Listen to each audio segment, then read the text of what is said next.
America के national security adviser Jake Sullivan ने CNN news के साथ बातचीत में कुछ खास बात की है, जिसमें उन्होंने कहा है कि जो निगोशिएशन चल रही है इस समय हॉस्टेज डील को लेकर, उसमें यूएस, इजिप्ट, कतर और इसराइल कल के दिन उन्होंने अंडरस्टैंडिंग में आ गए थे वो। और अंडरस्टैंडिंग में जब वो पहुंच चुके तो उसके बाद अगली स्टेज जो है वो कतर में होनी है। कतर में मीडिएशन होगी और मीडिएशन इसराइल और हमास के बीच में करनी है, ताकि जो एग्रीमेंट है उसको फाइनलाइज़ किया जा सके। और अ, उसके बाद फिर तीसरी स्टेज आएगी जिसमें इनको कायरो में भेजा जाएगा, जो कि इजिप्ट में पड़ता है। और इजिप्ट में जाके इन्होंने जो आखिरी आखिरी जो रिक्वायरमेंट रहती है कि कब डील करनी है और उसकी टाइमिंग क्या होगी, तो उसके बारे में, मैकेनिज्म के बारे में कायरो में चर्चा होगी। तो कल के दिन जो पेरिस है वहाँ पर हॉस्टेज डील के लिए फ्रेमवर्क तैयार किया गया था। और फ्रेमवर्क तैयार करने के लिए जो इसराइल का डेलीगेशन था वो पहुँचा था। उसमें इसराइल के जो मोसाद के चीफ़ है वो पहुँचे थे, और इसके अलावा सिंदबेत एजेंसी, जो इंटरनल एजेंसी है इसराइल की, वो भी, उसके जो चीफ़ है वो भी पहुँचे थे। उन्होंने वहाँ पर यूएस के जो सीआईए के डायरेक्टर है उनके साथ बातचीत की। इसके अलावा कतर के जो पीएम है उनके साथ बातचीत की, और इजिप्ट के एक सीनियर इंटेलिजेंस ऑफिसर के साथ बातचीत की।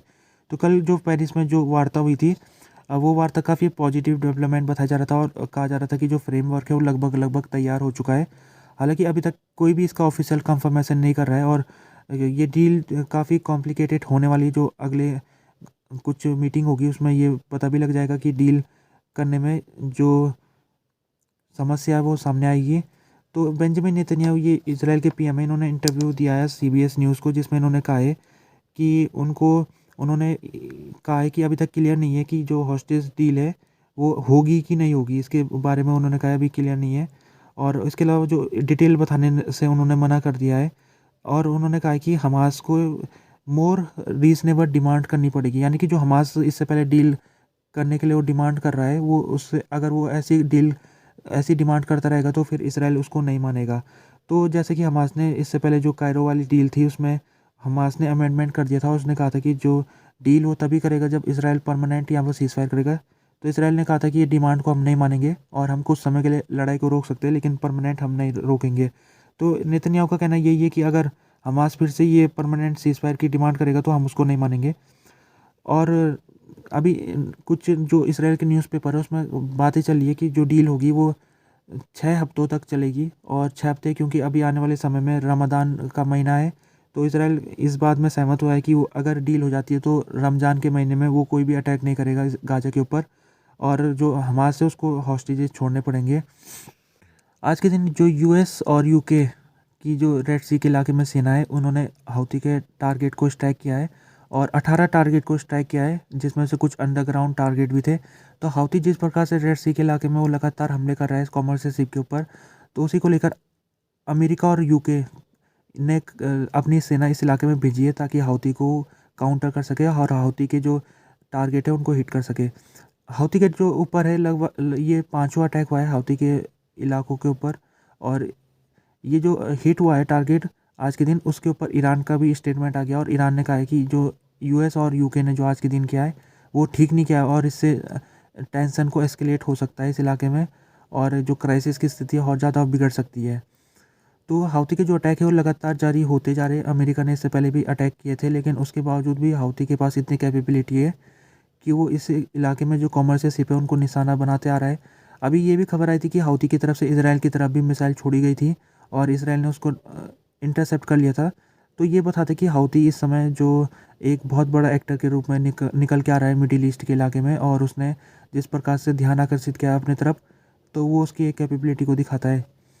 UNRWA ये यूएन की एजेंसी है, और इसने आज स्टेटमेंट दिया जिसमें इसने कहा कि इसका जो बजट है $880 मिलियन का, उसमें से $450 मिलियन का इसको शॉर्टफॉल का सामना करना पड़ा है। और ये शॉर्टफॉल इसलिए हो रहा है क्योंकि 18 देशों ने UNRWA से फंडिंग को बंद कर दिया है। और UNRWA की जो फंडिंग बंद हुई है उसमें अमेरिका ने सबसे पहले फंडिंग बंद की थी, और अमेरिका ही इसका सबसे बड़ा बजट डोनेटर है इसके ऊपर। तो अमेरिका की फंडिंग बंद होने के बाद UNRWA का जो बजट है उसका काफ़ी बिगड़ गया था। अमेरिका का कहना है कि इसमें UNRWA की फंडिंग बंद इसलिए की गई क्योंकि UNRWA के कुछ लोग हैं UNRWA से जुड़े हुए, जो कि हमास के साथ मिले हुए थे। उसके बाद अमेरिका की फंडिंग बंद होने के बाद कुछ और यूरोपियन देशों ने भी फंडिंग बंद कर दी थी। टोटल मिला के 18 देशों ने इस समय UNRWA की फंडिंग बंद कर रखी है। तो उसी की वजह से UNRWA को $450 मिलियन का शॉर्टफॉल देखना पड़ रहा है। उन्होंने कल के दिन ये कहा था कि जो नॉर्थ गाजा का इलाका है वहाँ पर उस वो डिलीवरीज को भेजना बंद कर रहा है, दो वजह, एक तो वजह ये है कि उसके पास पैसा नहीं है, और दूसरी वजह ये है कि नॉर्थ गाजा में इस समय सिक्योरिटी सिचुएशन भी ठीक नहीं है। UNRWA वहाँ पर जो सप्लाई भेज रहा है उसमें लूटपाट हो रही है। और इसके अलावा UNRWA ने ये भी कहा कि जो गाजा की ह्यूमैनिटेरियन सिचुएशन है बहुत ज़्यादा कैटास्ट्रॉफी हो चुकी है, कैटास्ट्रॉफिक सिचुएशन पहुँच चुकी है वहाँ पर। और वहाँ पर जो शेल्टर है वो ओवर क्राउडेड हो चुके हैं, डिजीज़ वहाँ पर बहुत रैम्पेंट तरीके से फैल रही है। और इसके अलावा जो पानी भी नहीं मिल पा रहा है लोगों के लिए, और खाना भी नहीं है।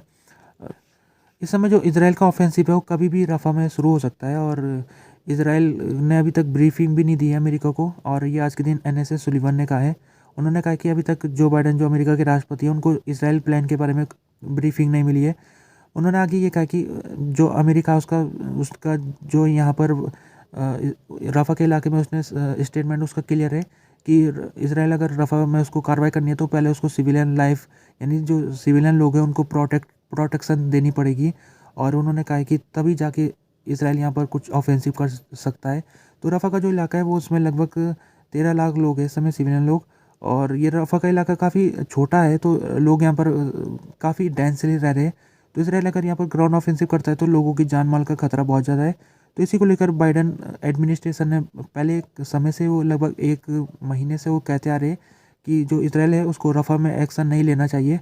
अगर लेना भी चाहिए तो पहले उसको सिविलियन लोगों को कोई दूसरी सुरक्षित जगह में भेजना चाहिए, तभी जाके वो इस इलाके में कार्रवाई कर सकता है। जबकि जो इसराइल सरकार का कहना है वो इसराइल सरकार कह रही है कि वो रफ़ा में वो कभी भी ग्राउंड ऑफेंसिव कर सकती है। अभी ये जो डील हो रही है, हॉस्टेज डील की कोशिश जो हो रही है, उसी के ऊपर सारे डिपेंडेंट है। अगर ये हॉस्टेज डील फेल हो जाती है तो फिर इसराइल रफ़ा में कभी भी अटैक कर सकता है। तो ये जो हॉस्टेज डील के बाद जो आगे आने वाले समय में कतर और कायरो में होगी, वो बहुत महत्वपूर्ण होगी रफ़ा की जो सिचुएशन है उसको देखते हुए।